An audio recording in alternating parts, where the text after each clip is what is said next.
오늘 제가 나눌 주제는 분노에 대한 겁니다. 분노. 그래서 요즘 이제 사람들이 좀 분노하는 분들이 참 많이 계시죠. 예. 뭐 세상 사람들뿐만 아니라 우리도 이제 분노하게 되는 경우들을 많이 경험하게 되는데, 성도가 이 분노를 어떻게 대처하고 또 다스릴 수 있는가라는 부분에 대해서 말씀을 나누려고 합니다. 제가 다룰 이 분노에 대한 부분이 사실 모든 것을 다 다루는 건 아니지만, 오늘 말씀을 중심으로 그리고 성경 전체를 보면서 우리가 나름대로 성도로서의 그 분노를 대하는 그 가이드라인을 좀 이렇게 좀 살펴보는 시간이 가졌으면 좋겠습니다. 요즘 이제 기사를 보면은 홧김에 이런 거 많아요. 홧김에 불을 질렀다. 홧김에 애를 막 집어 던지고 부부싸움하다가, 그죠? 이 정도면은 굉장히 심각한 거죠. 예. 사람이 다 화를 내긴 하지만, 분노, 그렇게, 거의 장애죠, 장애. 홧김에 자기 몸을 분신으로 스스로 목숨을 끊기도 하고, 그러니까 이 분노 조절 장애가 안 되는, 장애를 가지고 있는 거예요. 분노 조절 장애. 어떤 조사에 따르면은 미국의 전체의 한 10% 정도가 이 분노 조절 장애를 겪는데요. 그러니까 뭔가 치료가 필요한 거죠. 우리나라는 약 한 30% 정도가 사실은 분노 조절 장애를 겪고 있다라고 말을 합니다. 우리나라가 조금 보면은 이 성과 위주, 성과를 꼭 내야 되고, 그죠? 무한 경쟁, 많은 억압과 스트레스를 받는 이 사회적인 분위기다 보니까 이런 스트레스가 참 많아서 아마 그렇게 비율이 높지 않나라는 생각을 해봅니다. 우리 직장뿐만이 아니고 애를 키우는 우리 부모님들도 자녀들로 인해서 속상할 때 많이 있잖아요. 그럼 화가 막 생기고 남편과 아내 사이에도 화가 생기고 이런 것들이 많이 있지 않습니까? 그래서 오늘 성경이 분노를 어떻게 보고 있는가, 그리고 성도는 어떻게 해야 되는가에 대해서 말씀을 좀 나눠보려고 하려고 합니다. 먼저 성경이 그러면 분노를 어떻게 보고 있는가라는 거지요. 오늘 읽은 4장 31절을 보면은 이렇게 말씀하고 있습니다. 너희는 모든 악독과 노함과 분냄과 떠드는 것과 회방하는 것을 모든 악의와 함께 버려라. 분냄, 노함, 분냄, 이제 떠드는 것, 이거 화가 나면 이게 이게 또 비판하게 되고 이런 게 나오잖아요. 그런 모든 악의를 함께 어떻게 하라고요? 버려라. 라고 말합니다. 시편 37편 8편을 한번 찾아보시겠습니까? 시편 37편 8편입니다.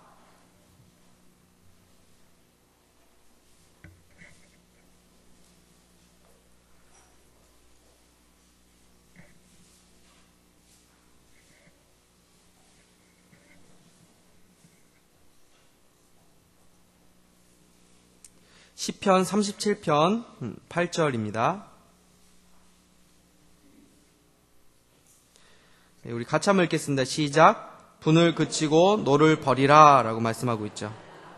네, 그렇죠. 그리고 잠언 12장 16절을 마지막으로 한번 찾아보겠습니다. 잠언 12장 16절입니다. 시편 다음에 잠언.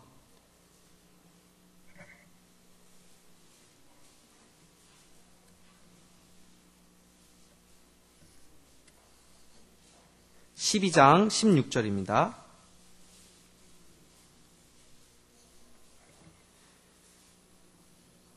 우리 같이 한번 읽겠습니다. 시작. 미련한 자는 당장 분노를 나타내거니와 슬기로운 자는 수욕을 참느니라. 예. 결국은 이 분노가 하나님의 편에서 봤을 때는 이거는 버려야 될 것이다. 하나님께서 원하는 감정이 아니다라는 거예요. 그걸 먼저 우리가 알아야 돼요. 이렇게 분노 이런 것은 하나님이 원하시는 감정이 아니다.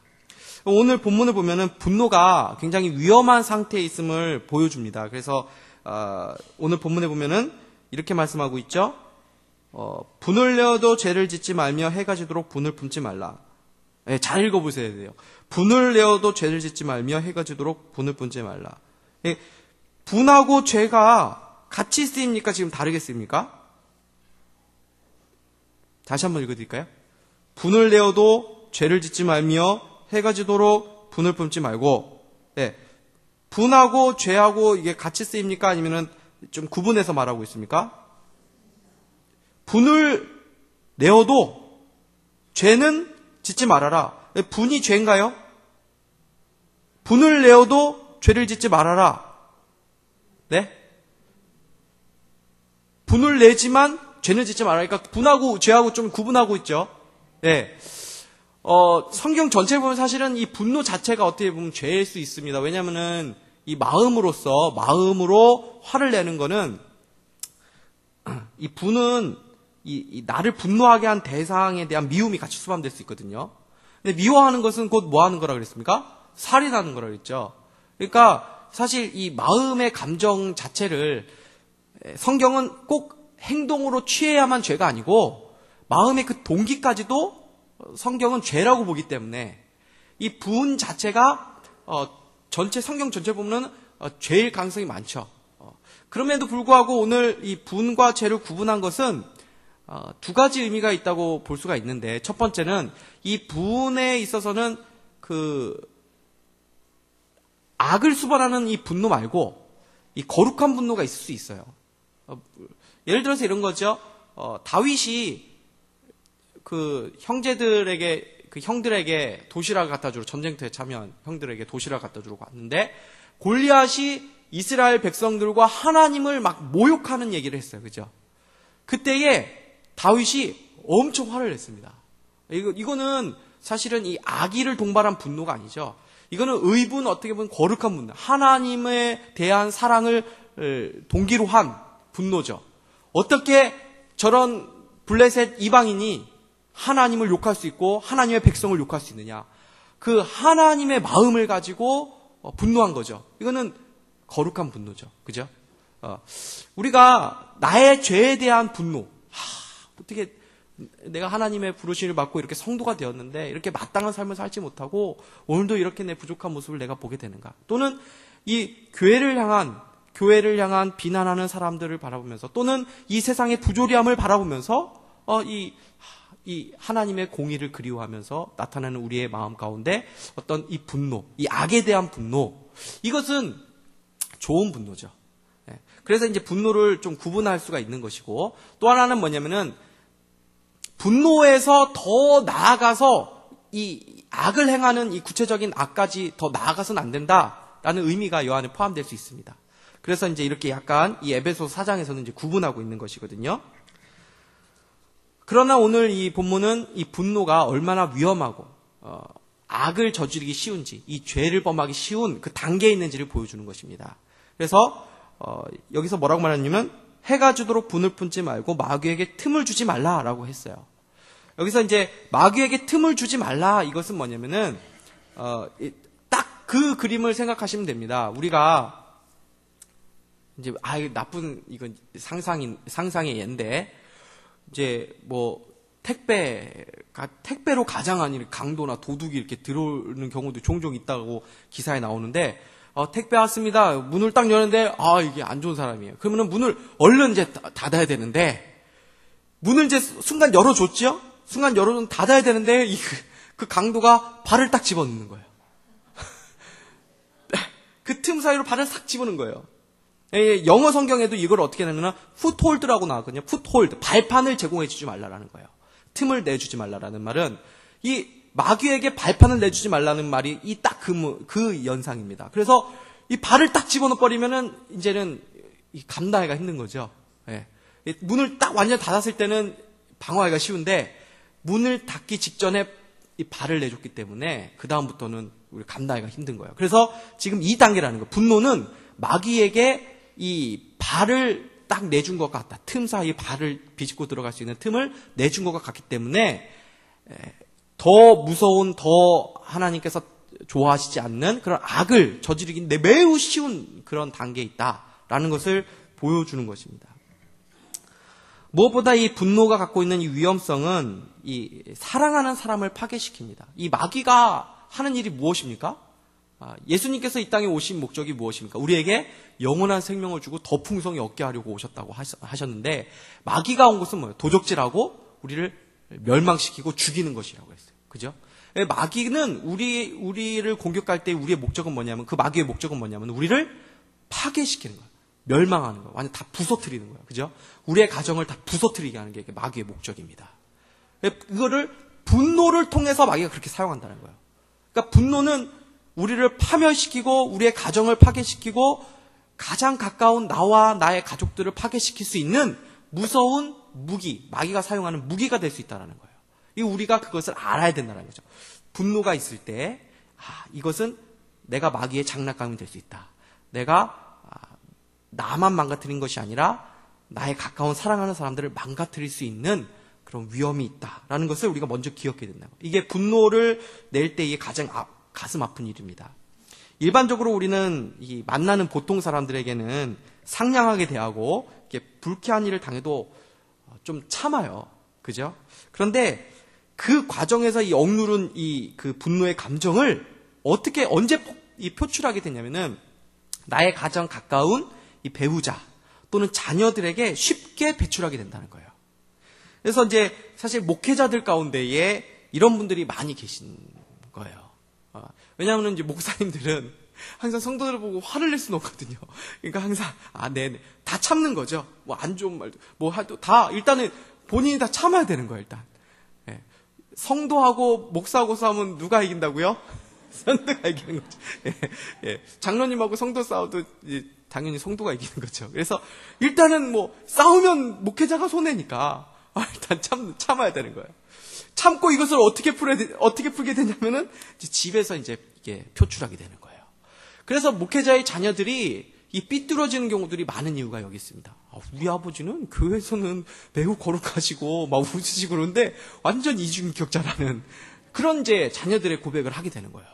그러니까 그런 아버지의 이중적인 모습을 보면서 아버지를 신뢰하지 못하게 되고 아버지한테 상처를 받게 되는 것이 이제 대부분의 목회자 자녀들 아닙니까? 그러니까 이 사랑하는 사람들을 이게 파괴시키는 이 분노라는 것이 뿐만 아니라 분노하는 당사자인 자신도 파괴되는 거예요. 우리 분노해봐서 알잖아요. 그죠? 우리가 분노하면 마음이 안 좋아요. 자녀들을 막 화내서 혼을 냈지만 그 뒤에 마음이 굉장히 불편하죠. 그죠? 그러니까 이런 것이 이 분노의 위험성이 있다는 것입니다. 그러면 우리가 분노하게 될 때 어떻게 반응을 해야 하나 하는 거죠. 우선 보통 사람들이 분노를 다루는 대표적인 두 가지 반응이 있습니다. 이 두 가지 반응 중에 나는 어디에 해당되는지 한번 생각해 보시면서 들으시기 바랍니다. 첫 번째는 참는 거죠. 네, 그냥 참는 겁니다. 그냥 억누르는 거예요. 그런데 이렇게 참게 되면은 결국 이제 안 좋아지는 것이 뭐냐면 마음의 병이 생기게 됩니다. 화병이라고도 하고 우라통이라고도 하고 우울증 또는 조울증 이런 어떤 것으로 나타나기도 해요. 혹시 지금 잘 모르겠는데 사도라는 영화를 보셨습니까? 사도세자에 대한 영화를 만들었잖아요.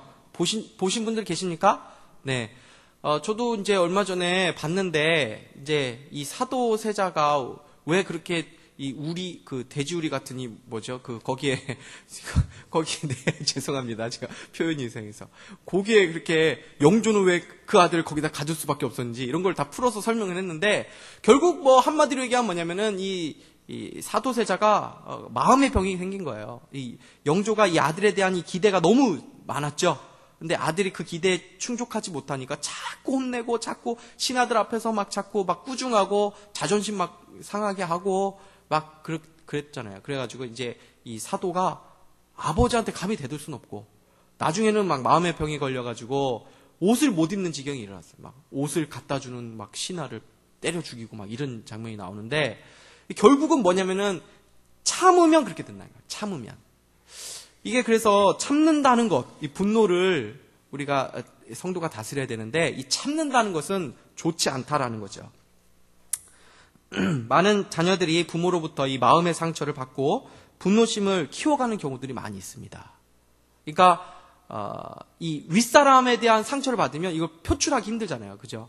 친구지간이나 이렇게 하면 그냥 얘기하고 그러는데 이 권위 아래에서 받은 상처는 이걸 표현을 못 하는 거예요.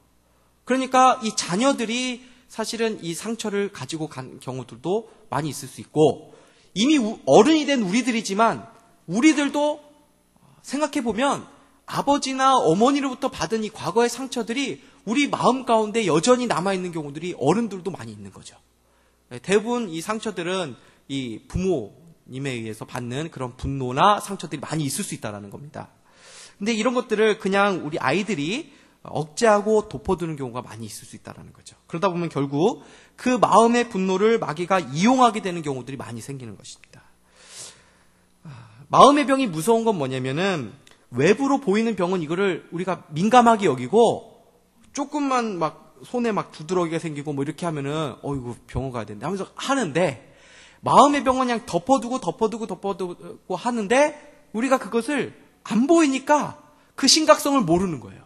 그러다 보니까 그 마음의 병이 자꾸 키워지고 해서 결국은 터지게 되는 거죠.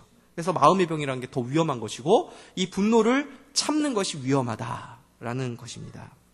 그러므로 이 마음의 병을 반드시 하나님과의 관계까지도 영향을 미치는 것이기 때문에 이것을 해결해야 한다라는 것입니다. 자, 분노를 다루는 첫 번째 반응이 이렇게 참는 것이라면, 두 번째 반응은 그 반대입니다. 뭐죠? 그냥 무분별하게 그냥 터뜨리는 거예요. 다 터뜨리는 거. 이렇게 되면은 이제 위험한 것이 뭐냐면, 첫 번째는 언어에서 먼저 시작을 합니다. 언어에서, 말이 거칠어져요. 그리고 그 말이 더 심해져요. 막 더 심한 언어 폭력을 써요. 그러다가 나중에는 이제 행동으로 가요. 거칠은 폭력. 그래서 여러분 그거 아십니까? 분노는 중독성을 가지고 있습니다. 무섭습니다. 한번 분노하게 되잖아요. 그러면 이 주기가 점점 짧아져요. 화를 내면 낼수록 화내는 주기가 짧아진다는 거예요. 더 자주 내게 된다는 거예요. 더 별것 아닌 것도 화를 내게 된다는 거예요. 그리고 그 화가 점점 심해질 수 있다는 거예요. 진화해 간다는 거예요. 이것이 분노의 무서운 점입니다. 그런 걸 경험해 보셨습니까? 예.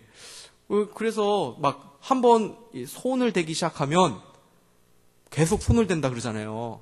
네. 한번 이렇게 뭐 아내를 때린다든지, 뭐 요새는 남편도 맞고 산다고 하는데 남편을 때린다든지 이러면 이제 그다음부터 한 번 때리면은 한 번 때린 사람이 안 때리고 사는 거 힘들거든요.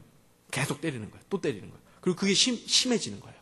자녀들에게도 마찬가지예요. 한 번 때리면, 그래서 뭐 자녀 체벌에 대해서 뭐 여러 사람들의 말이 많아요. 뭐 때려도 된다, 안 때려도 된다, 뭐 이런 말이 있지만, 이제 어쨌든 체벌에 있어서 조심해야 돼. 극도로 우리가 주의해야 될 건 뭐냐면은, 한 번 체벌을 시작하면요, 이제 거기까지는 늘 기본으로 하게 되는 거고, 더 나아가서 또 할 수 있다라는 거예요.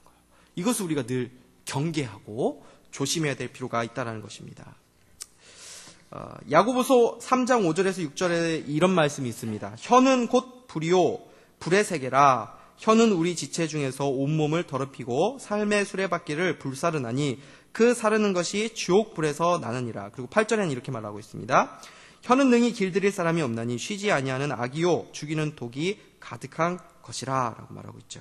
그래서 분노할 때의 이 말 한마디는 굉장한 에너지를 갖고 있고 굉장한 파괴력을 갖고 있어요. 그리고 분노할 때의 그 말은 내뱉게 되면 그 듣는 사람은 굉장한 상처를 받게 되어 있다는 것입니다. 그래서 분노하면서 말을 하거나 분노하면서 어떤 행동을 취하는 것은 사람을 매우 힘들게 하고 아프게 하고 또 파괴시키는 그러한 큰 에너지와 파괴력을 가지고 있다라는 것을 먼저 기억해야 합니다. 그러면 참지도 말고 표출하지도 말고 어떻게 하란 말입니까? 네. 일단은 우리가 왜 먼저 분노를 하게 되는지에 대해서 한번 살펴보고 말씀을 나누겠습니다. 성경을 보면은 가장 먼저 분노해서 죄를 지은 사람이 나오죠. 누가 떠오릅니까? 아담과 하와가 타락을 해서 그 다음에 구체적으로 분노해서 첫 살인의 죄를 지은 사람이 있죠. 누구죠? 네, 가인입니다. 네, 가인은 결국은 자기 이 동생인 아벨을 쳐서 죽이게 되는데 결국 무엇입니까? 이 분노가 결국은 이 죄에 의한 결과라는 거예요.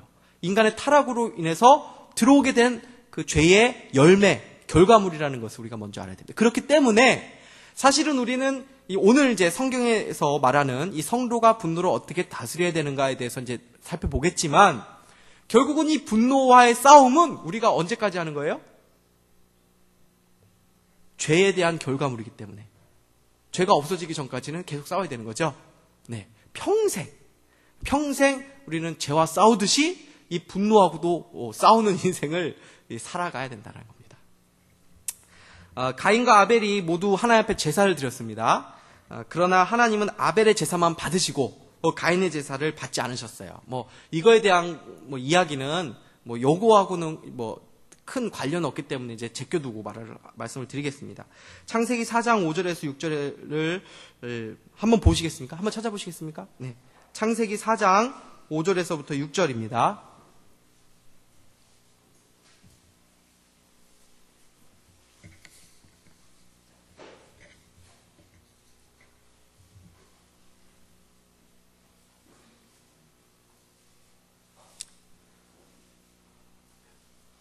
죄송하지만 누가 물 좀 갖다 주시면 감사하겠습니다. 죄송합니다.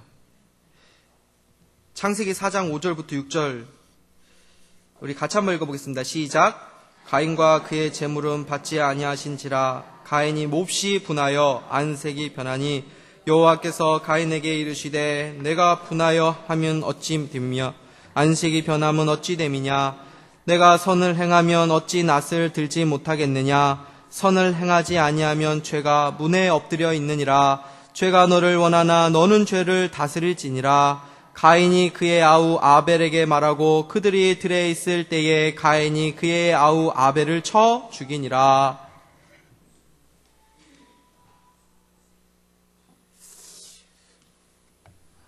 쳐 죽였어요. 그죠? 쳐 죽였다라는 말은요, 돌이나 어떤 무기를 사용해서 죽였다는 거예요. 가인은 왜 분노하게 된 것입니까? 가장 먼저 그 기본에 깔린, 이 분노에 대한 기본에 깔린 이 마음이 뭐냐면은, 전제가 뭐냐면은, 내가 옳다라는 겁니다. 내가 옳다. 그죠? 내가 잘못됐구나 하면 가인이 이렇게 안 하겠죠. 네. 하나님께서 틀리셨다라는 거예요. 그죠? 만약 하나님께서 그렇게 받지 않으셨으면, 가인이 마음에 겸손함이 있었으면 어떻게 합니까? 자기를 돌아보겠죠. 내가 제사 지낸 것이 무슨 문제가 있나? 한 번쯤 자신을 돌아볼 수 있을 겁니다. 근데 가인의 마음에는 뭐가 있었냐면은 하나님은 틀렸다. 하나님은 차별하셨다. 나는 부당한 대우를 받았다. 나는 억울하다. 이게 있는 거예요. 우리가 왜 분노하게 되냐면요. 나는 억울하다는 거예요. 나는 옳은데 나를 그렇게 대했다라는 거예요. 그런 걸로 우리가 분노하기 쉽거든요. 이것이 이제 무서운 거예요. 자신을 돌아보고 자신의 잘못된 점을 찾아야 되는데도 불구하고 가인이 그렇게 하지 않은 거예요. 그래서 모든 죄는 사실 하나님을 향하는 것입니다. 내가 사람을 향해서 죄를 짓거나 사람을 향해서 분노하게 돼도 결국은 이 신앙 원리상 이 죄는 다 하나님을 향하게 되는 것입니다. 그렇기 때문에 이 가인의 이 분노도 결국 하나님을 향하게 되는데 때로는 이렇게 하나님께까지 나아가서 분노하는 성도들이 있을 수 있습니다. 성도들 중에도 하나님을 섬긴다 하면서도 하나님이 살아계심을 믿습니다 하면서도 또는 하나님의 선하심을 내가 믿는다고 심지어 그렇게 말을 하고 생각을 한다 할지라도 머리와 다르게 생각과 다르게 내 마음 가운데는 무슨 마음이 있을 수 있냐면은 하나님에 대한 원망, 하나님이 어떻게 나한테 이럴 수 있는가? 더 나아가면 이게 이제 하나님에 대한 분노로 나아갈 수 있다는 거죠. 성도들 중에도 그럴 수 있어요. 성경을 보면은 그런 경우들이 있어요. 성도임에도 불구하고 하나님 안에 울타리 안에 있음에도 불구하고 하나님을 올바로 알지 못하고 섬기는 유형들이 성경에 나옵니다.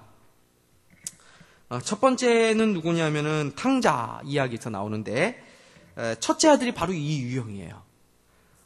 둘째 아들 탕자가 아버지에게 미리 유산을 받아서 먼 날에서 다 탕진하고 돌아오지 않습니까? 첫째 아들이 돌아오는데 풍악이 울리고 막 잔치하는 듯한 느낌이 드니까 무슨 일이냐? 그랬더니 이 하인이 둘째 아들이 돌아와서 아버지가 잔치를 베푸셨습니다. 이제 화를 내는 거예요.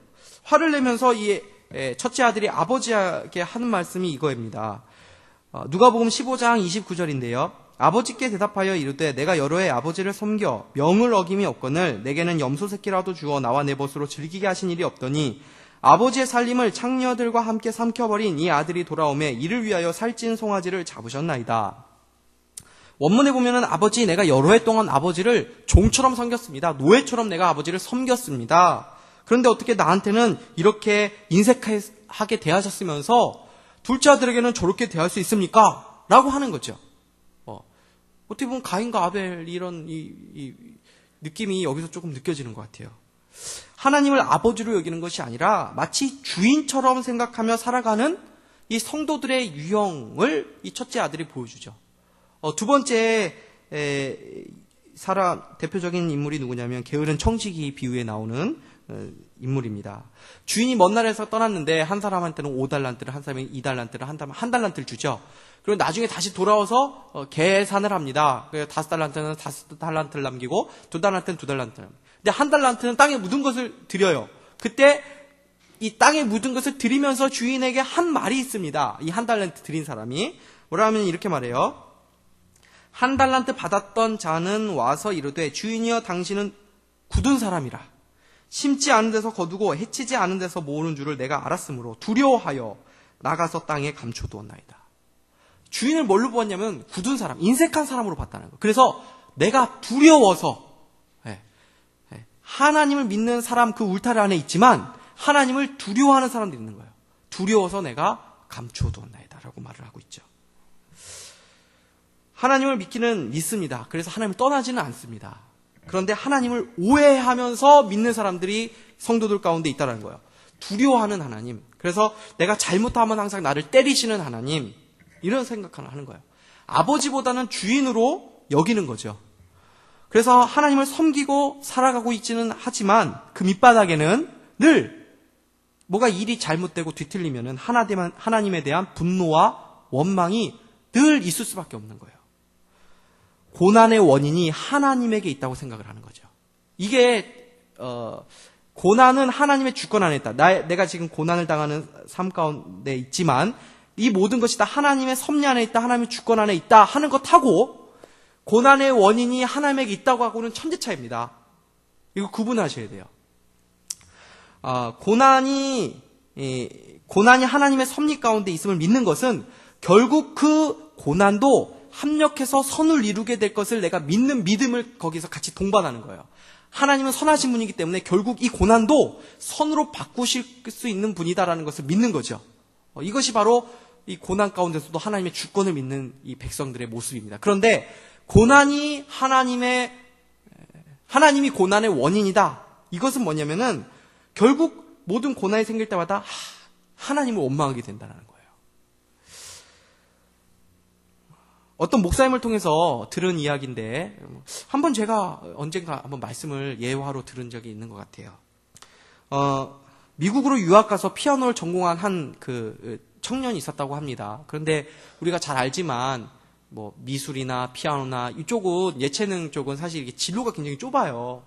뭐 공부를 아무리 열심히 뭐 한다고 해도 교수 되는 것도 참 힘들고 뭐 학원을 차려야 되나 뭐 이게 뭐 많지 않거든요. 경우의 수가. 그러다 보니까 이 청년도 고민하다가 자기의 진로를 바꿨어요. 바꿔가지고 이제 굉장히 공부를 열심히 해가지고 지금 굉장히 좋은 대학, 보스턴 대학이라고 좋은 대학 그 생물학 전공으로 대학원을 갔어요. 그래서 공부를 열심히 나름대로 하고 있는데 몸에 희귀병이 걸린 거죠. 서 있어도 아프고 앉아 있으면 더 아프고 누워 있어도 아프고 막 병원에서 이 원인을 찾을 수 없는 늘 아픈 거 너무 고통스러운 거예요. 공부도 못 하고.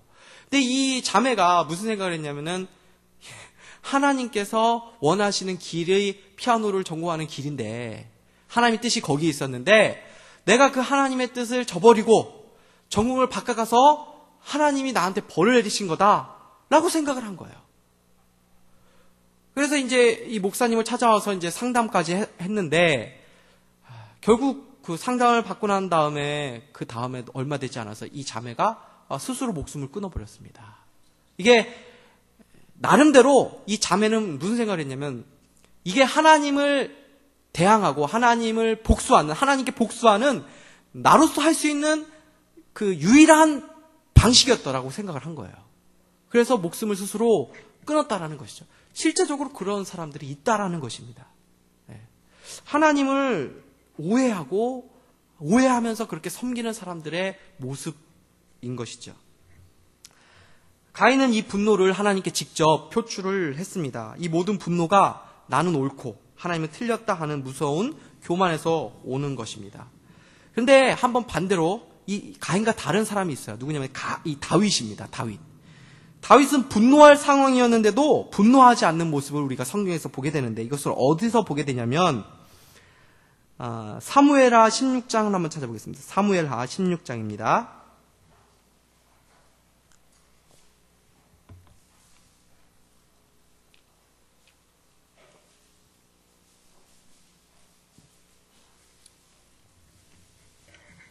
사무엘하 16장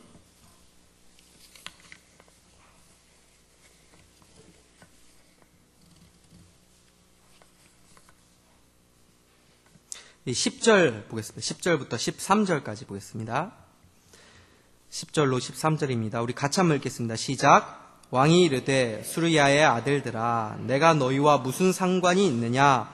그가 저주하는 것은 여호와께서 그에게 다윗을 저주하라 하심이니 내가 어찌 그리하였느냐 할 자가 누구겠느냐 하고, 또 다윗이 아비새와 모든 신하들에게 이르되 내 몸에서 난 아들도 내 생명을 해하려 하거든 하물며 이 베냐민 사람이랴. 여호와께서 그에게 명령하신 것이니 그가 저주하게 버려두라. 혹시 여호와께서 나의 원통함을 감찰하시리니 오늘 그 저주 때문에 여호와께서 선으로 내게 갚아주시리라 하고. 지금 이게 어떤 상황입니까? 다윗이 아들 압살롬에게 쫓겨서 도망가던 때에 이 시므이가 이 다윗을 왕인데도 왕을 조롱하는 거예요. 그러면서 막 가거라 하면서 막 이렇게 막 먼지 날리고 막 조롱하고 이렇게 한다는 거예요. 저주한 거죠.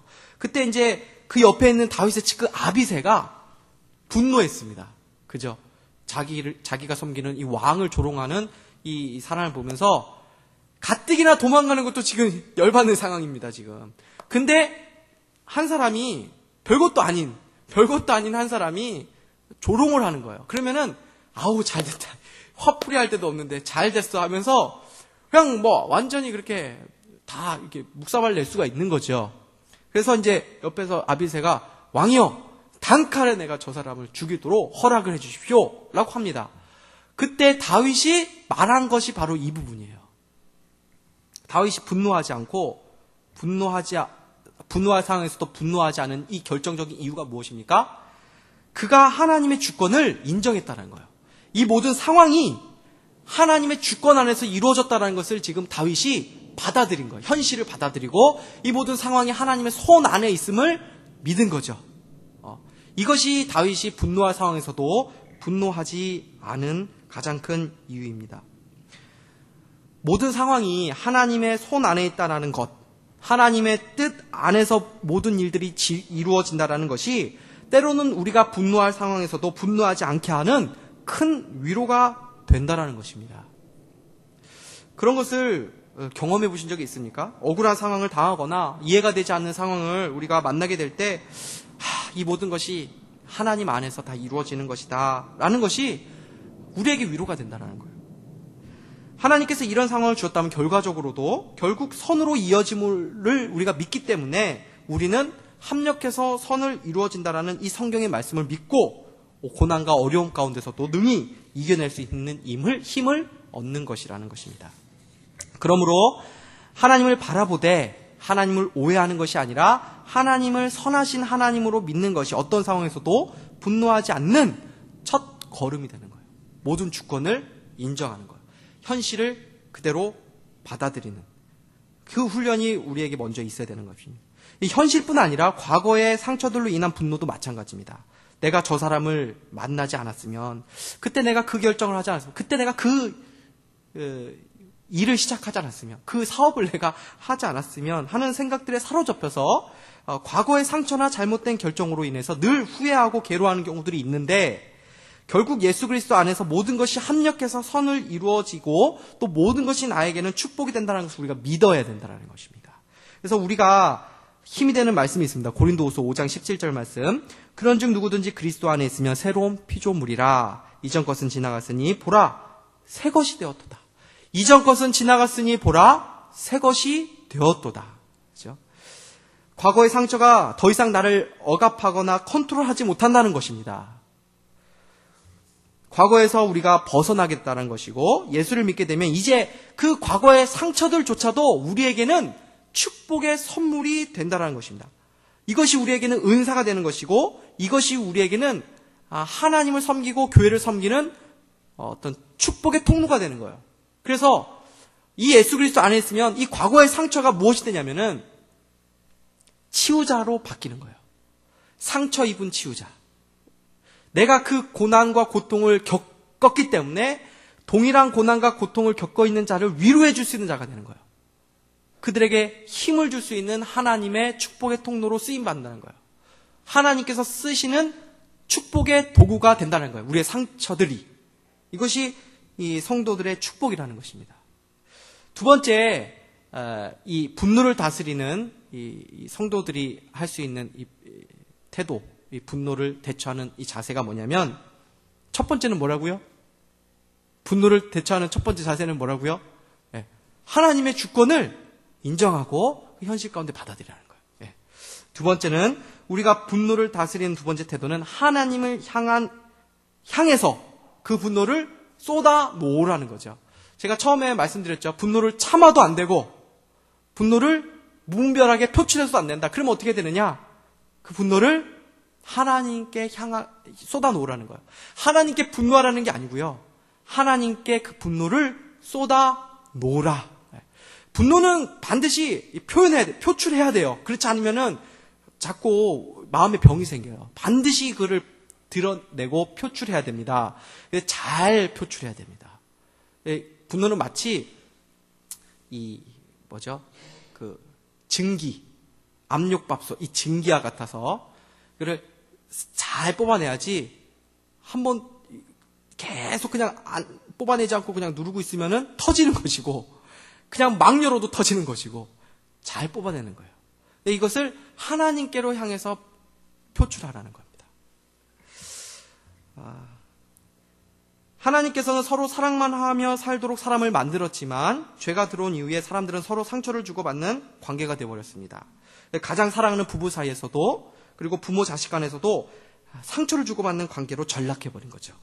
사단은 분노를 통해서 죄를 짓게 만들고 서로 상처를 주고받도록 하는 것입니다. 나 혼자 있는데 제발 나 좀 가만히 좀 내버려두면 좋겠는데 자꾸 나를 건드려서 화나게 하는 사람들이 있지 않습니까?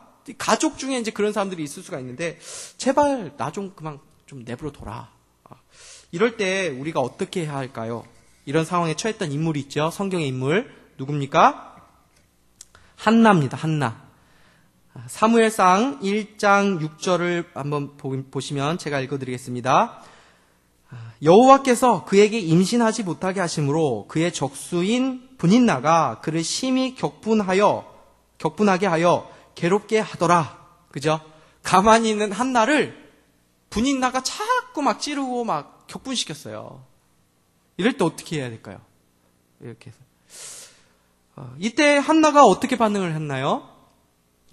사무엘상 1장 16절을 보면 이렇게 말씀하고 있습니다. 당신의 여종을 악한 여자로 여기지 마옵소서. 내가 지금까지 말한 것은 나의 원통함과 격분됨이 많기 때문이다 하는지라.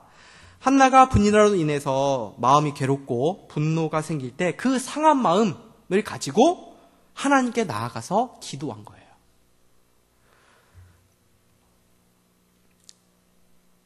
한나는 마음에 있는 그 원통함 그리고 한과 이 분노를 하나님께 쏟아놓았죠. 15절에는 이렇게 말씀하고 있어요. 한나가 대답하여 이르되 내 주여 그렇지 아니하니이다. 나는 마음이 슬픈 여자라. 포도주나 독주를 마신 것이 아니요 여호와 앞에 어떻게 했다고요? 내 심정을 통한 것뿐이오니. 하나님 앞에서 쏟아놓은 거예요. 지금 한나가 하나님 앞에 여러분의 심정을 다 쏟아놓으시기 바랍니다. 그래야지 여러분이 살아요. 참지 마시고 다 아뢰시기 바랍니다. 이것이 한나의 기도였고 다윗의 기도였습니다. 시편을 보시면 다윗이 심지어 이렇게까지 토로한 것을 보게 돼요. 시편 109편인데 한번 볼까요? 네, 시편 109편입니다. 시편 109편.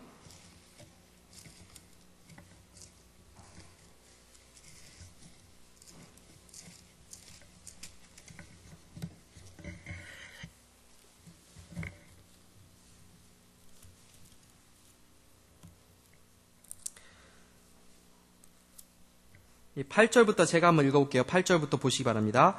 그의 연수를 짧게 하시며 그의 직분을 타인이 빼앗게 하시며 그의 자녀는 고아가 되고 그의 아내는 과부가 되며 그의 자녀들은 유리하며 구걸하고 그들의 황폐한 집을 떠나 빌어먹게 하소서. 고리대금하는 자가 그의 소유를 다 빼앗게 하시고 그가 수고한 것을 낯선 사람이 탈취하게 하시며 그에게 인애를 베풀 자가 없게 하시며 그의 고아에게 은혜를 베풀 자도 없게 하시며 그의 자손이 끊어지게 하시며 후대에 그들의 이름을 지워지게 하소서. 여호와는 그의 조상들의 죄악을 기억하시며 그의 어머니의 죄를 지워버리지 마시고 뭐 이렇게 쭉 나오죠. 그죠?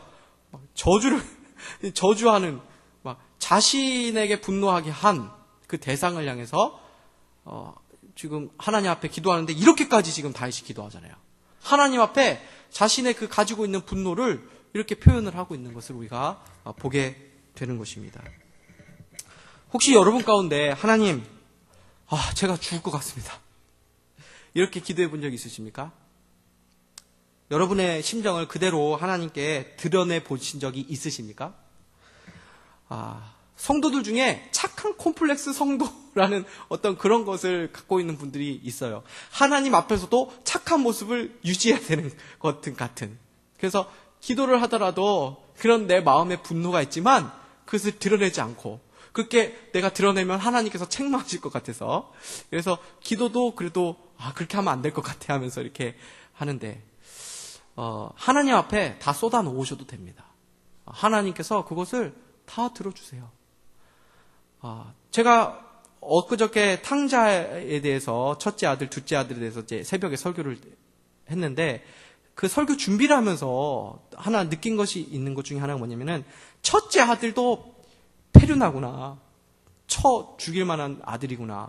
이 첫째 아들이 둘째 아들이 돌아왔을 때 이 아버지에 대해 반응한 모습 보면은 이런 이 버르장머리 없는 아들도 없어요. 아버지 막 하면서 저 녀석이 뭐 창녀들과 함께 아버지 하면서 나한테는 이렇게 해주고 하면서 대노를 합니다. 근데 그렇게 분노잖아요. 분노. 근데 그 분노를 이 아버지 앞에 그걸 다 했잖아요. 근데 아버지가 네가 나한테 이러면 되겠냐? 하면서 벌을 준 게 아니라 얘야 이렇게 반응하세요. 하나님께서. 아버지 하나님 상징하는 거잖아요. 얘야 너는 나와 함께 늘 있었기 때문에 나의 것이 다 네 것 아니냐. 그러므로 우리가 둘째 아들 네 동생 돌아온 것이 함께 즐거워하는 것이 마땅하지 않느냐. 얘야 제 영어 성경이랑 한글 성경이랑 같이 있는 걸 제가 성경으로 들고 다니는데 옆에 영어 성경 보니까 my son. 네, 그 안에 제가 무엇을 느낄 수 있습니까? 여러분도 느낄 수 있죠? 내 사랑하는 아들아 들어있는 거예요. 분노하는 이 아들을 하나님이 뭐라고 하지 않고 다 받아주는 거예요. 왜? 하나님이십니다. 여러분이 분노하는 마음 가지고 하나님 앞에 해주셔도 돼요. 하나님은 그거 가지고 아직 넌 덜 됐구나 이렇게 하는 것이 아니고 아이고 네 마음이 얼마나 그렇게 힘들었냐 위로해 주시는 거예요. 나한테 다 풀어라 그래 하고 하시는 거예요. 다 그렇게 하나님께서 이해해 주시는 거예요. 그래서 하나님 앞에 여러분의 솔직한 심정, 상한 심정 그대로 들고 하나님 앞에 말씀하십시오. 오늘도 그렇게 다 하시기 바랍니다. 그럴 때 여러분의 마음 가운데 심령 가운데 치유와 회복이 있을 것입니다. 세 번째로 적극적으로 선을 행하라는 것입니다. 에베소서 4장 오늘 읽은 말씀 보시면은요, 28절에 보면은 28절부터 쭉 나오는 말씀 보면은 도둑질하는 자는 다시 도둑질하지 말고 돌이켜 가난한 자에게 구제할 수 있도록 자기 손으로 수고하여 선한 일을 하라. 무릇 더러운 말은 너희 입 밖에도 내지 말고 오직 덕을 세우는 데 소용되는 대로 선한 말을 하여 듣는 자에게 은혜를 끼치게 하라. 이 에베소서 4장 5절을 보면요, 이 무슨 문장이 반복되고 있냐면은 도둑질 한다면 도둑질 하는 것을 하지 말고 수동적이죠. 방어하는 거. 하지 말고 돌이켜 오히려 반대로 어떻게 하라고요? 구제할 수 있도록 자기 손으로 선한 일 해라. 더 적극적으로. 그죠? 해라. 그리고 더러움 29절에도 더러운 말은 너희 입 밖에 내지 말고 그죠? 그 수동적으로 이렇게 차단하는 것뿐만이 아니라 오히려 덕을 세우는데 소용되는 선한 말을 하여 듣는 자에 은혜를 끼치게 하라. 적극적인 행동이죠. 에베소서 5장 4절에서도 보면은 너희는 이렇게 하지 말고 오히려 감사하는 말을 하라. 그죠? 11절에도 너희는 어둠의 일에 참여하지 말고 오히려 도리어 책망하라. 그래서 이런 문장 구조가 계속 반복되는 거야. 너는 수동적으로 하나님께서 하지 말라는 것을 하지 마는 것에 그치는 것이 아니라 더 나아가서 그 반대로 악한 일을 금할 뿐만이 아니고 선한 일을 하라. 그래서 우리가 분노하게 될 때에 우리가 어떻게 해결해야 되느냐 하면은 그 분노의 대상을 최대한 축복할 수 있도록 우리가 마음을 갖는 거예요. 이게 참 쉽지 않습니다. 제가 군대 있을 때 그 주일성수 하겠다고 주일날 작업하고 있었는데 부대 자대에 들어가자마자 아무것도 모르는 쫄따구 때, 제 밑으로는 아무도 없을 때, 제가 막내였을 때 저는 교회 가야 되는데 말입니다. 그냥 있으라고. 있어. 처음에 좋은 말로 이렇게 하셨어요. 그냥 있어. 오늘 쉬어. 제가 좀 있다가 5분, 시간이 예배드린 시간이 점점 가까우는 거예요. 지금 가야 되는데.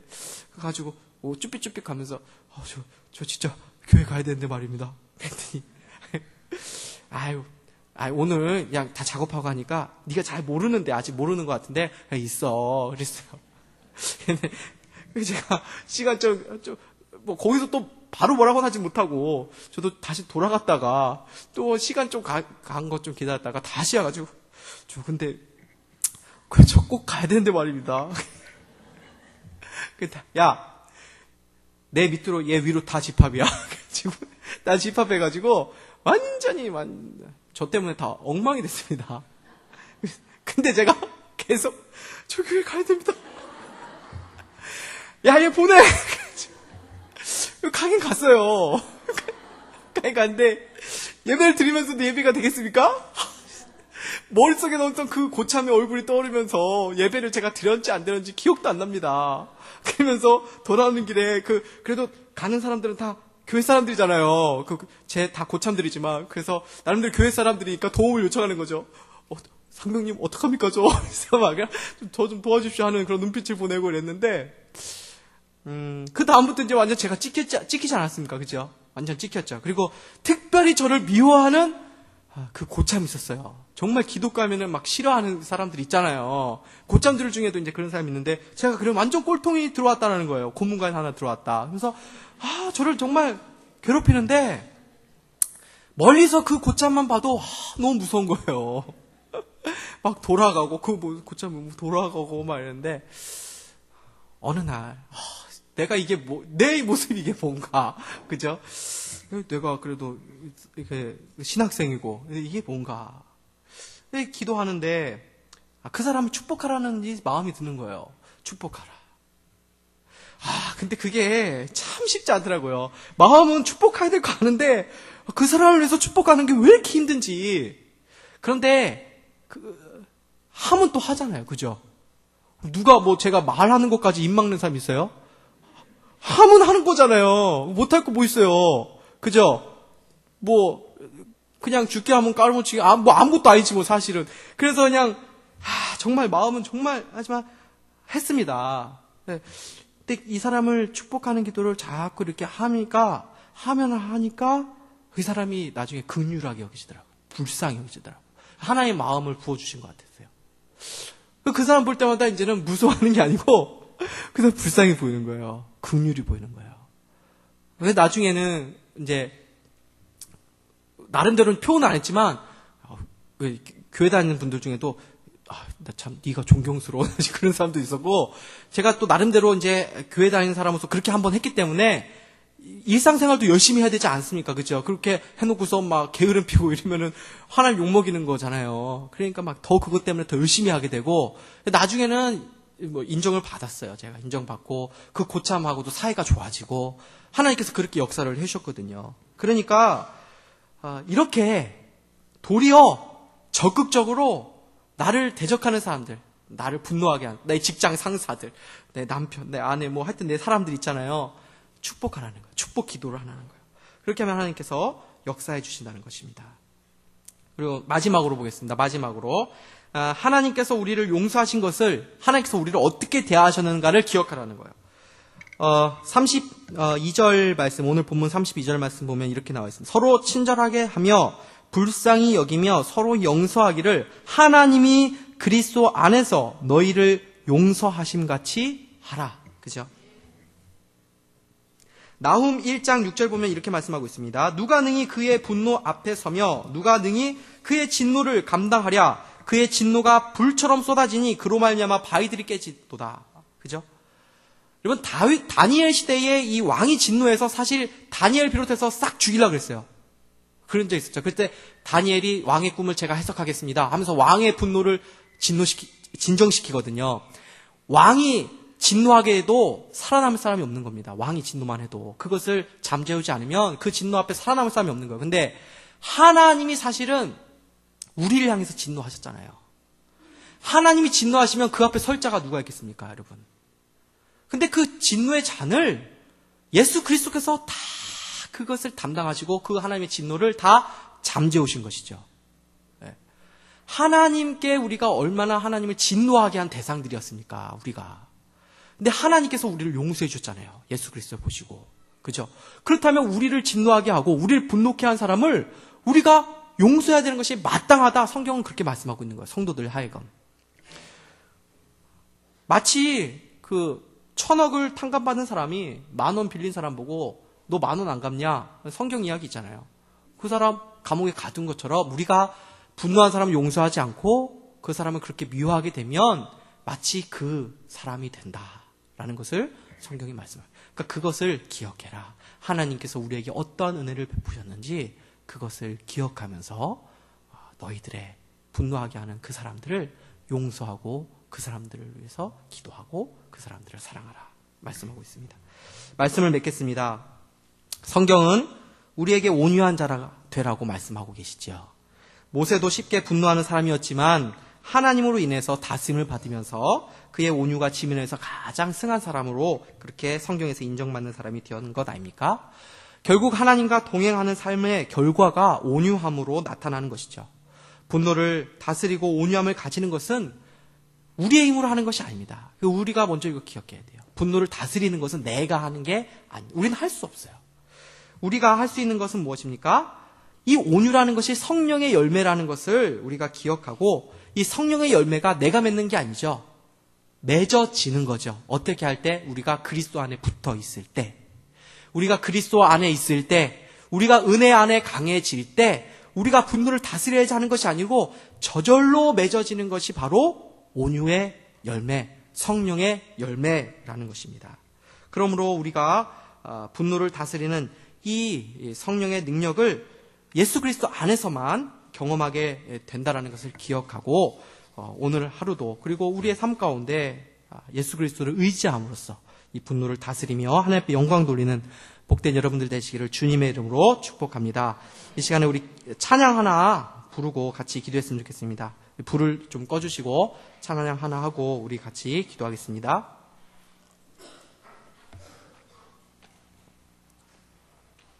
아바 아버지,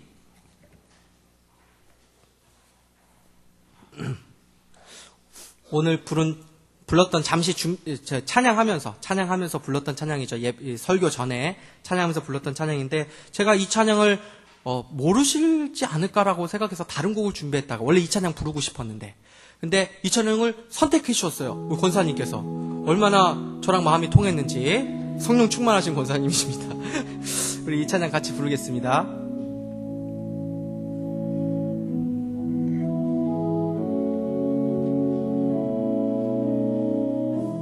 아바 아버지, 아바 아버지, 아바 아버지, 나를 안으시고 바라보시는 도우시는 아바 아버지, 아바 아버지, 아바 아버지, 나를 도우시고 힘주시는 다시 한번 하겠습니다. 아바 아버지, 아빠 아버지란 뜻이지요. 아바 아버지, 아바 아버지, 나를 안으시고 여러분을 지금 안아주시고 바라보고 계시는 줄 믿습니다. 아바 아버지, 아바 아버지, 아바 아버지, 나를 도우시고 힘주시는 아버지, 주는 내 마음을 우리 하나님 우리의 상한 마음을 치유하시는 분이십니다. 볼 수 없는 상처 만지시네. 이 시간에 만져주시길 바랍니다. 나를 아시고 나를 이해하시네. 내 영혼 새롭게 세우시네. 다시 한번 부르겠습니다. 아바 아버지, 아바 아버지, 아바 아버지, 나를 안으시고 바라보시는 아바 아버지, 아바 아버지, 아바, 나를 도우시고 힘주시는, 다시 한번 우리 눈을 감고 가슴에 손을 한번 대고 이렇게 찬양하겠습니다. 아바 아버지, 아바 아버지, 아바 아버지, 아바, 나를 안으시고 나를 바라보시는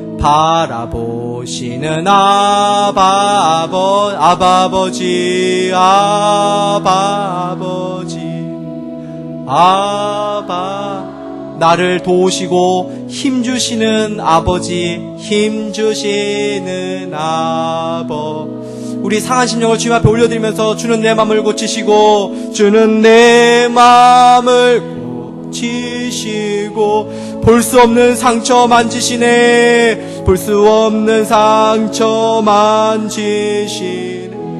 나를 아십니다. 나를 이해하십니다. 나를 아시고 나를 우리의 마음을 새롭게 하실 것입니다. 내 영혼 새롭게 주는 내 마음을 고치시고, 주는 내 마음을, 하나님 이 시간 우리의 심령을 고쳐 주시옵소서. 볼 수 없는 상처 만지시네.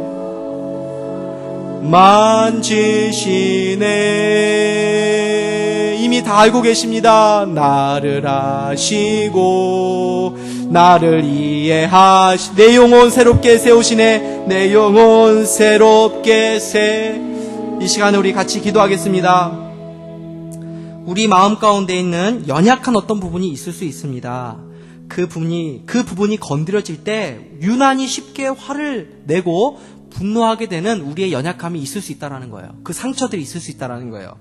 이것을 우리가 찾아내야 됩니다. 우리가 이것을 모를 수도 있습니다. 그러나 우리 주님은 볼 수 없는 상처를 만지시는 분이에요. 우리가 모르는 그 상처들도 이 시간에 하나님께서 치유해 주시기를 바랍니다. 하나님, 빛 가운데 행하시는 그 하나님께서 내 마음에 있는 보이지 않는 이 숨은 상처가 다 드러나게 하시고, 이것들도 하나님께서 다 치유하시고 용서해 달라고 기도해 주시기 바랍니다. 우리의 이 상처난 부분들, 이 상한 마음들, 이 분노들이 해결되지 않으면 자꾸 이 분노가, 이 마음의 상처가 우리의 자녀들을 향해서 쏟아지게 되는 것이고, 자녀들이 그 상처를 자꾸 물려받게 되는 거예요. 가정을 자꾸 파괴시키고 나를 자꾸 파괴시키게 되는 거예요. 이 시간에 우리의 약함, 우리의 상한 마음들을 하나님 앞에 온전히 드러내면서, 하나님, 내 마음 가운데 이러한 마음이 있습니다. 이러한 상처들이 있습니다. 이러한 분노들이 있는데 주여 회복시켜 주시옵소서. 주여 고쳐 주시옵소서. 이 시간에 나의 볼 수 없는 상처까지도 다 어루만져 주셔서 다시 한번 나의 마음을 새롭게 세워 주시옵소서. 이렇게 고백하는 시간 됐으면 좋겠습니다. 이 시간 우리의 상한 심령을 주님 앞에 올려드리면서 기도하는 시간 갖도록 하겠습니다. 기도하시겠습니다. 하나님, 이 시간에 우리의 상한 심령 주시옵소서.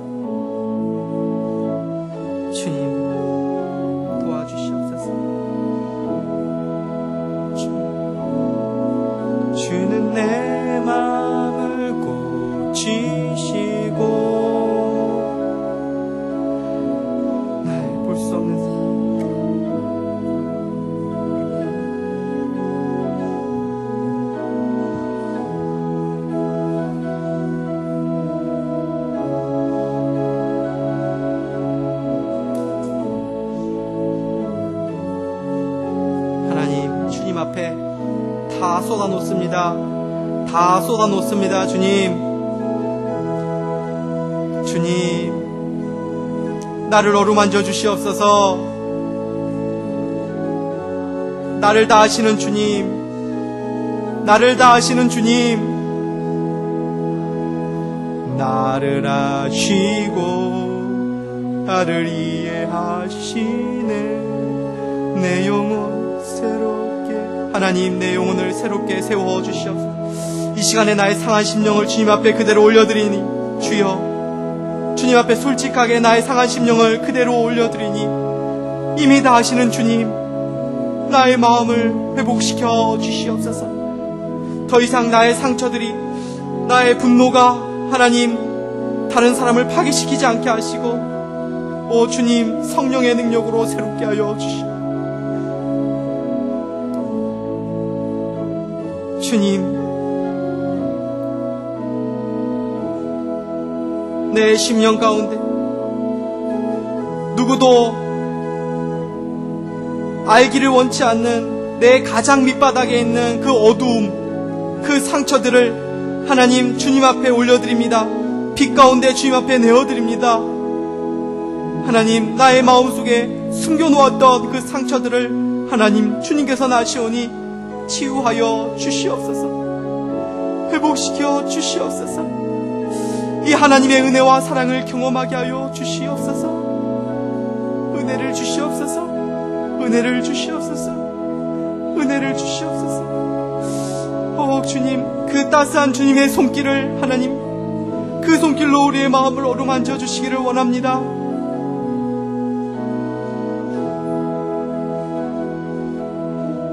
이미 어루부터 내 마음, 사람으로 인해서 상처받아서 닫혀졌던 굳은 나의 심령, 차가운 심령 녹여주시고 부드러운 심령으로 회복시켜 주시옵소서.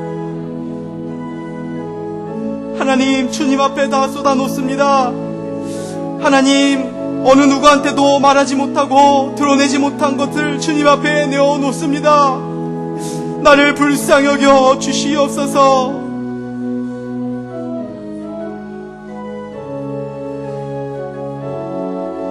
나를 새롭게 하여 주시옵소서. 내 영혼을 새롭게 하여 주시옵소서. 나의 이 무거운 짐, 과거부터 계속 쌓았던 그 무거운 짐, 조금만 누르면 쓰러질 것 같은 그 무거운 짐을 하나님 이제 주님 앞에 내려놓습니다. 주님,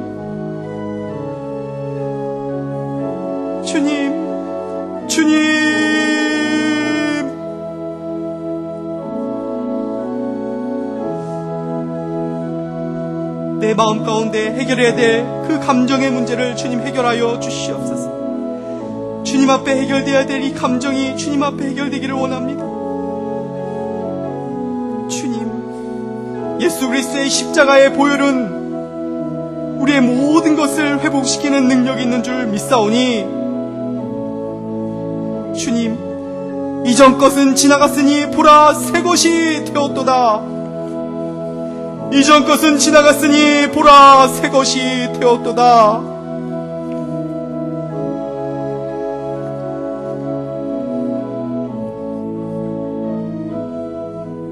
이 시간에 그 십자가의 능력을 하나님 다시 한번 우리가 경험하게 하여 주시옵소서.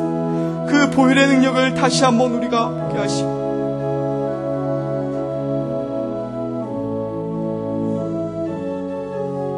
꽁꽁 묶어놨던 하나님 나의 감정의 짐을 주님 앞에 다 풀어놓습니다.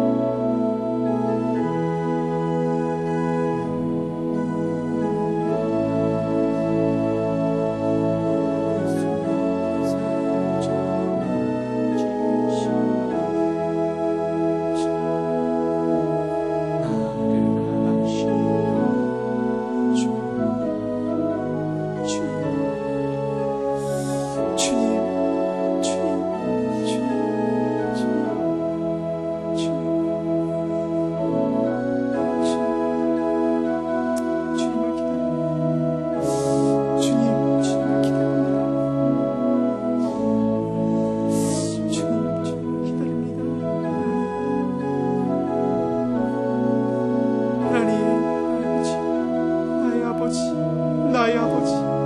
나의 아버지, 나의 아버지, 나의 아버지, 나의 아버지.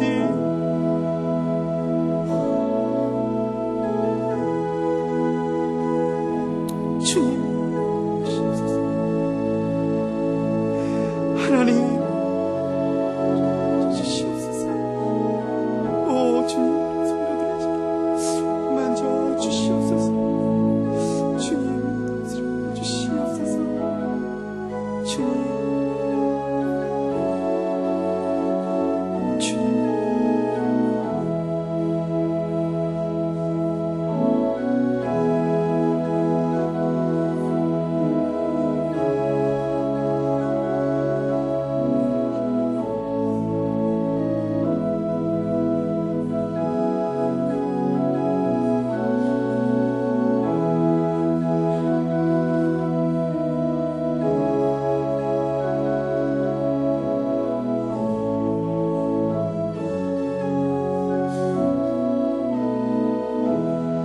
여러분, 이 시간에 여러분의 그 마음의 짐과 그 상처들을 주님 앞에 토로하고 내려놓는 그런 기도를 드리는데, 이것이 많이 되지 않았던 분들은 잘 안 나올 수 있습니다.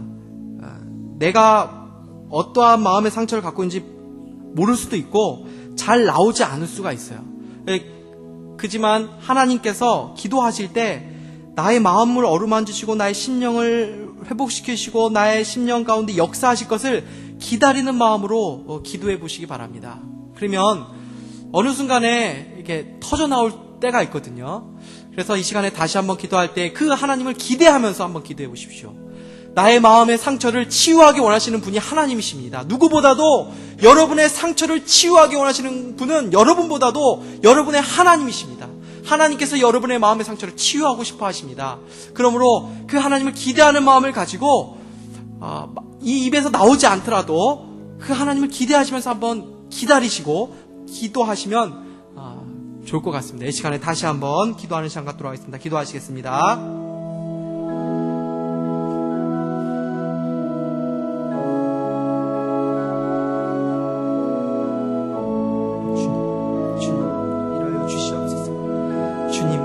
일하여 주시옵소서. 주님, 역사하여 주시옵소서.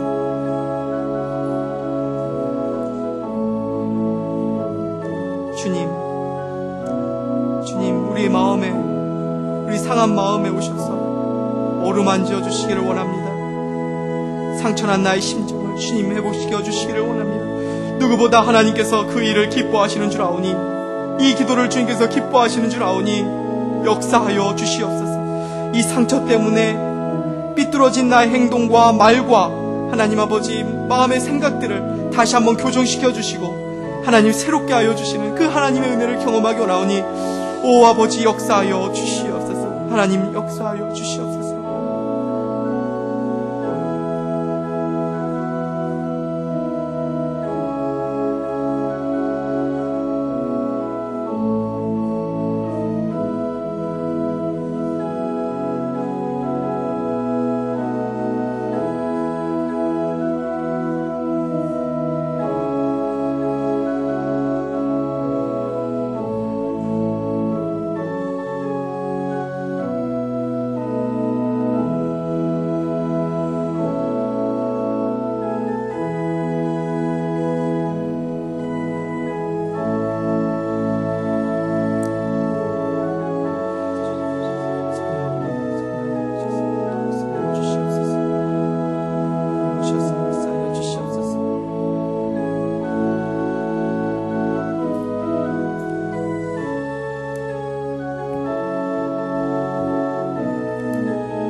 이 시간에 우리 성령 충만을 구하시기 바랍니다. 성경은 성령 충만을 성도에게 늘 구하라고 말씀하고 있습니다.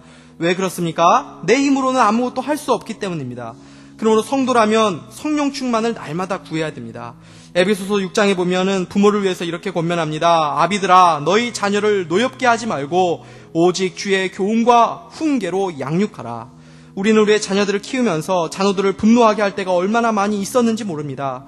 자녀들을 노엽게 하지 않고 오직 주의 교훈과 훈계로 양육하는 것은 우리의 힘으로 할 수 있는 것이 아닙니다. 그래서 에베소서 그 전장에는 5장에는 성령 충만을 받으라라고 말씀한 것입니다. 아버지나 어머니, 부모님에 의해서 억압되고 상처를 받아 분노를 가진 자녀들이 많이 있습니다. 상처를 주고 싶어서 주는 것이 아니라 나의 부족함 때문에, 나의 죄성 때문에 나의 사랑하는 자녀들에게 상처를 주며 살아가는 것입니다. 나도 부모에게 상처를 받고 나도 자녀에게 상처를 주며 살아가는 것이 죄인된 우리들의 모습인 것입니다. 그러므로 오늘 우리는 성령 충만을 구하면서 나의 자녀들을 대할 수 있는 그런 부모가 되도록 기도해야 하는 것입니다. 우리 자녀를 위해서 또 성령 충만한 자녀가 되게 해달라고, 성령 충만한 우리 손주들이 되게 해달라고 기도하시기 바랍니다. 성령 충만하면 다 되는 것입니다. 성령의 능력을 받으면 누구보다 하나님의 사람으로 쓰임받는 것입니다. 오늘 우리 자녀들을 위해서 기도할 때 다른 어떤 것보다도 하나님, 우리의 자녀가, 우리의 아들이, 우리의 딸이, 우리의 손주와 우리의 손녀와 우리 손자가 성령 충만한 자녀가 되게 하여 주시옵소서. 성령 충만한 부모와 자녀가 되게 해달라고 시간 같이 한번 기도하겠습니다. 기도하시겠습니다.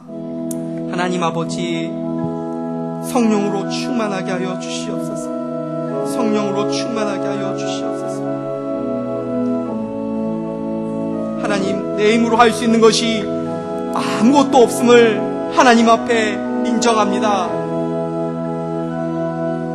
우리는 내가 하려고 하는 순간 죄만 저지르고, 내가 하려고 하는 순간 상처만 주는 하나님, 그런 죄인된 모습을 우리가 보게 됩니다. 성령님께서 일하셔야만 내 안에서 선한 것이 나올 수 있고, 성령님께서 일하실 때에만 하나님 상처받은 자를 치유해주고 하나님 위로해줄 수 있는 하나님의 그 사랑의 사도가 될 수 있는 줄 아오니, 오 주여, 우리에게 성령의 충만을 허락하여 주시옵소서. 성령의 충만함을 허락하여 주시옵소서. 성령의 능력을 더입혀 주시옵소서. 우리 자녀들이 성령 충만한 자녀가 되게 하여 주시옵소서. 하나님의 쓰임받는 의의 도구, 의의 병기가 되게 하여 주시옵소서.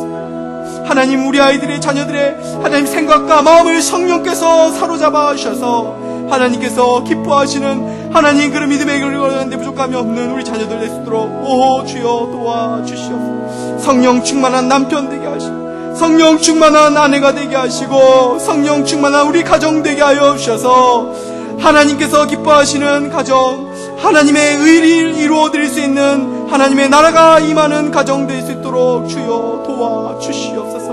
하나님의 뜻을 이루어드리는 우리의 자녀와 하나님 우리 가정이 되기를 원합니다.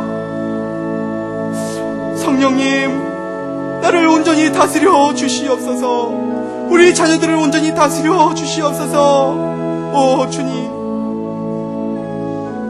성령의 권능을 받아 하나님 주님께서 주신 사명을 감당하는 우리의 가정들 되게 하시고 우리의 자녀들이 되게 하여 주시옵소서. 성령님 충만케 하여 주시옵소서. 성령님 충만케 하여 주시옵소서. 성령님 우리를 다스려 주시옵소서. 주님 앞에 우리의 가정을 내어드립니다. 우리의 자녀를 내어드립니다.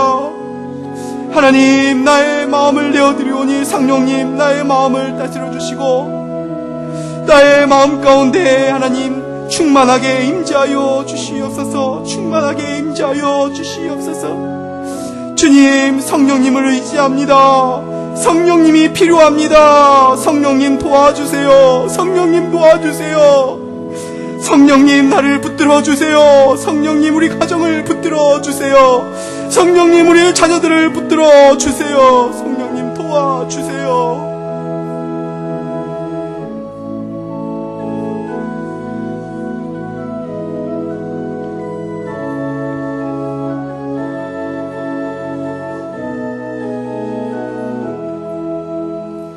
이 시간에 우리 자녀들과 또 우리의 가정의 필요를 위해서 기도하겠습니다. 직장을 구하는 자녀, 또 유학 중인 자녀, 결혼을 해야 하는 자녀들, 또 아이를 가져야 될 자녀들, 또 영육의 강건함이 필요한 자녀들, 경제적인 필요가 있는 그런 자녀들, 군에 있는 자녀, 믿음이 필요한 자녀들, 이렇게 부모가 누구보다 자녀의 필요를 잘 알고 있을 것인데 우리가 기도할 때 하나님께서 그 필요를 채워주실 줄 믿습니다. 이 시간에 우리 자녀들의 영육에 필요한 것을 채워달라고 기도하는 시간 갖도록 하겠습니다. 이 시간 같이 한번 기도하겠습니다. 하나님, 이 시간에 우리 자녀들을 위해서 기도합니다.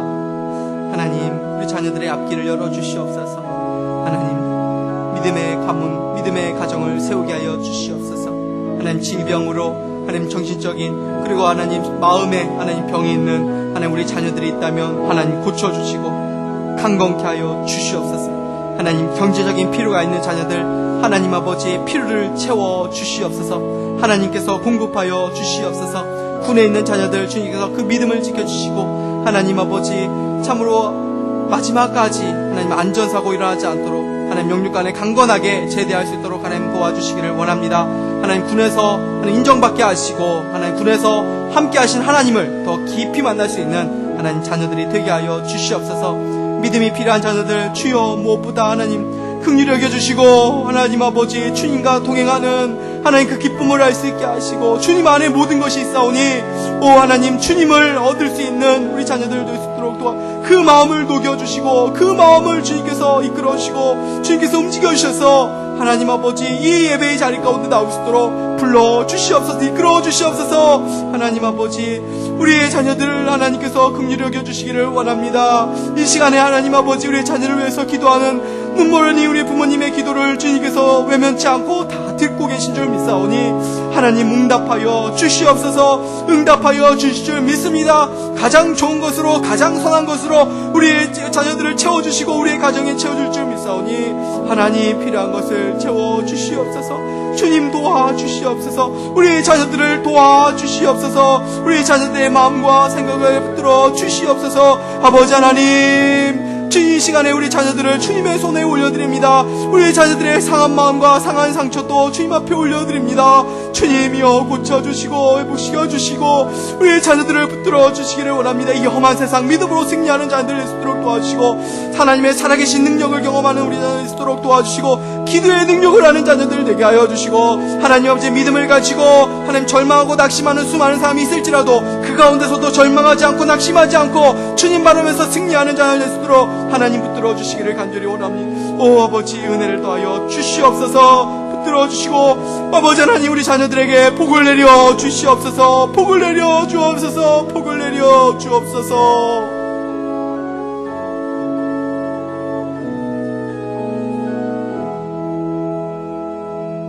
이 시간에 우리 수험생들을 위해서 잠시 기도하도록 하겠습니다. 이제 11월 이제 곧 수능을 보게 되는데 수험생들이 다 우리 자녀들 아닙니까? 이 시간에 해림의 식구들이 많이 있는데 우리가 앉아있는 그 의자 앞에 봐도 우리 수험생들 그 기도 제목들이 놓여 있을 것입니다. 이 시간에 우리 수험생들을 가장 중요한 시점이고 또 마음에 가장 조급함과 또 때로는 두려운 마음, 긴장하는 마음들이 있을 텐데 하나님 마지막까지 평안으로 우리 자녀들의 마음을 붙들어 주시고 그리고 무엇보다도 하나님 모든 것이 주님의 손 안에 있음을 기억하고 하나님 잘 보더라도 또 못 보더라도 하나님 실망하는 것이 아니라 어떤 상황에서도 하나님을 바라보면서 감사하고 하나님을 바라보면서 모든 환경들을 이겨낼 수 있는 수험생 되게 해달라고 기도하시고 모든 것들 준비한 모든 것들을 잘 준비해서 실력 발휘를 최선의 컨디션으로 잘 실력 발휘할 수 있어서 하나님 좋은 열매 거둘 수 있는 우리 수험생 되게 해달라고 무엇보다도 자신의 인생이 주님의 손 안에 있음을 기억하고 하나님을 의지하면서 나름대로 중요한 하나의 문턱 하나의 그런 언덕을 넘어가는 시점인데 하나님 이 중요한 시점을 주님과 함께 믿음으로 넘어가는 우리 수험생들 되게 하여 주시옵소서. 이 시간에 같이 한번 우리 수험생들을 위해서 기도하도록 하겠습니다. 기도하시겠습니다. 하나님 아버지 우리 해림의 식구들 주님께서 기억하여 주시고 하나님 아버지 수험생을 위해서 기도하는 부모님들이 많이 있을 줄 압니다.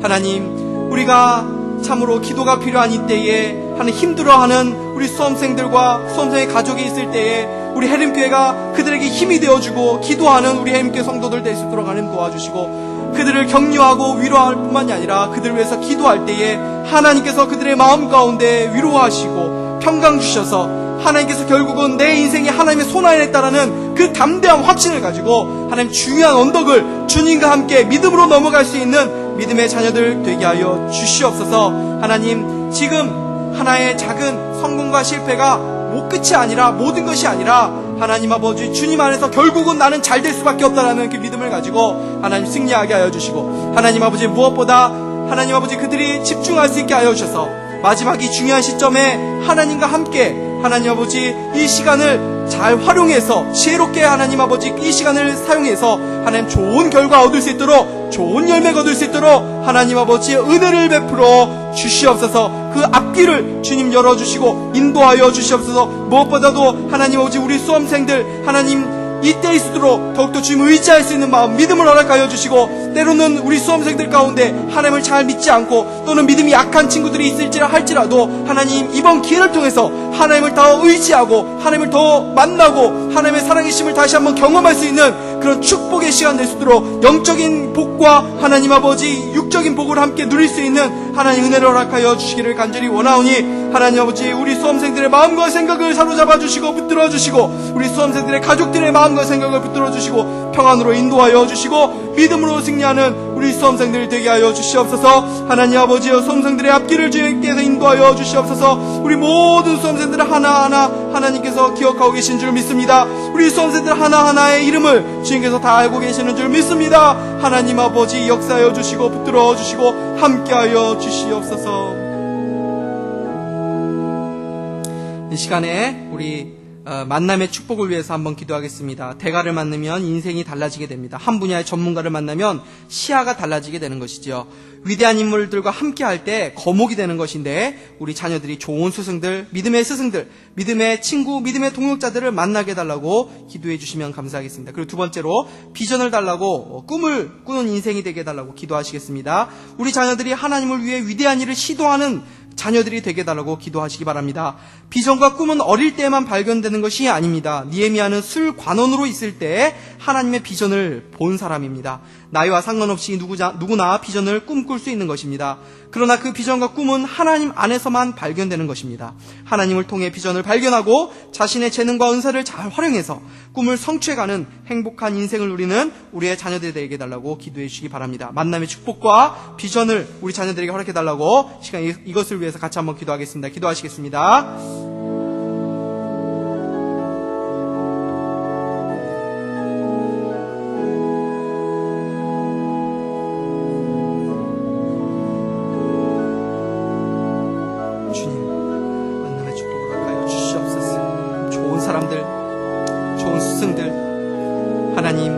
자녀들의 인생을 이끌어줄 수 있는 좋은 믿음의 스승들 만나요. 믿음의 동역자들, 뒤에서 밀어줄 수 있는 믿음의 지지자들, 후원자들 만나요. 기도의 동역자들 하나님 만나게 하여 주시옵소서.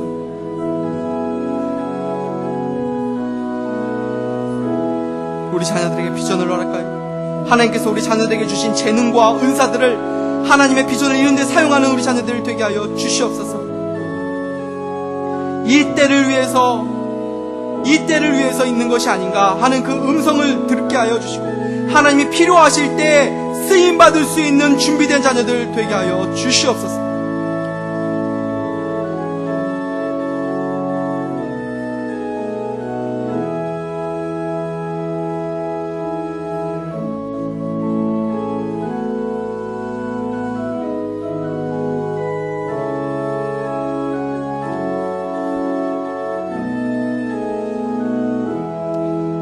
우리 해림교회 새성전 건축과 담임 목사님에서 한번 기도해 주시면 감사하겠습니다. 해림교회 새성전이 하나님께 영광이 되고 수많은 영혼을 구원하는 그런 구원의 방주의 역할을 잘 감당하게 해달라고 기도하시고, 무엇보다 앞에서 수고하시는 담임 목사님과 건축위원장 장로님과 당회 장로님들에게 성령의 충만함을 주셔서 하나님께서 기뻐하시는 방향으로 교회를 잘 이끌어갈 수 있게 해달라고 기도해 주시기 바랍니다.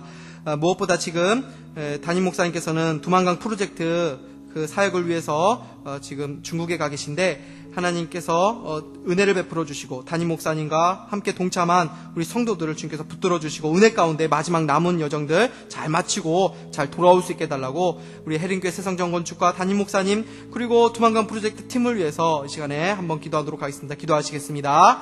하나님 아버지 감사합니다. 주님, 해림교회 새성전 건축할 수 있는 비전 주시고 하나님 아버지 수많은 영혼들을 하나님 아버지 감당할 수 있는 구원의 방주에 하나님 아버지 해림교회로 세워주심을 감사합니다. 하나님, 다음 세대를 책임지고 하나님 이전 세대를 복되게 하는 그런 아름다운 새성전 되게 하여 주시옵소서.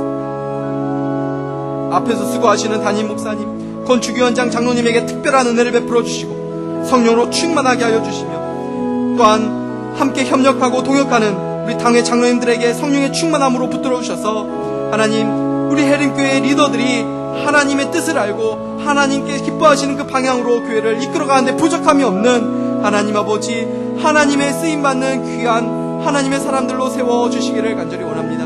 하나님 두만강 프로젝트가 진행되고 있습니다. 하나님 함께하여 주시고 동행하여 주신 줄 믿사오니 하나님 그곳에서 하나님의 비전과 하나님의 음성을 듣게 하시고 하나님 아버지 하나님께서 주시는 그 마음을 가지고 기도할 때에 하나님께서 역사하여 주신 줄 믿습니다. 하나님 남은 일정들 하나님 동행하여 주시고 마지막까지 승리하게 하시고 돌아오는 그 시간까지 하나님 은혜 가운데에 하나님 무사히 잘 돌아올 수 있도록 하나님 아버지 은혜 베풀어 주시옵소서. 함께하여 주시옵소서. 이 시간에 우리 마지막으로 이 나라와 이 민족 그리고 한국 교회를 위해서 그리고 여러분이 마지막으로 해야 될 기도 제목들 집중해서 해야 될 기도 제목들이 있다면 그것을 가지고 우리 기도하는 시간 갖도록 하겠습니다. 우리 같이 기도하도록 하겠습니다.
하나님, 이 시간에 우리의 마음을 위로하시니 감사합니다. 내가 내 마음을 다 안다. 내 가정 형편을 다 안다. 주님께서 말씀해 주시고 하나님 이렇게 주님 앞에 기도할 수 있도록 은혜 베풀어 주심을 감사합니다. 하나님 아버지, 이 시간에 우리 주님을 믿고 기도하였사오니 하나님 응답하여 주시옵소서. 우리의 자녀들을 위해서 하나님 우리의 남편과 우리의 가정을 위해서 기도했는데 하나님 이 기도가 절대 헛되지 않음을 우리가 믿사오니 하나님께서 일하여 주시고 역사해 주실 것을 우리가 기대하며 하나님 다시 한번 우리 힘을 내고 돌아가는 저희들의 발걸음이 되게 하여 주시옵소서. 감사드리며 예수님의 이름으로 기도하옵나이다. 아멘. 우리 구호하겠습니다. 나는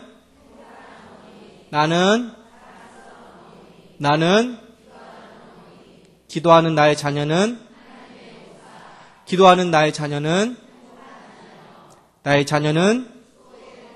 나의 기도는 나의 기도는 수요일 오전은 복된 시간 되시길 바랍니다. 박수로 마치겠습니다.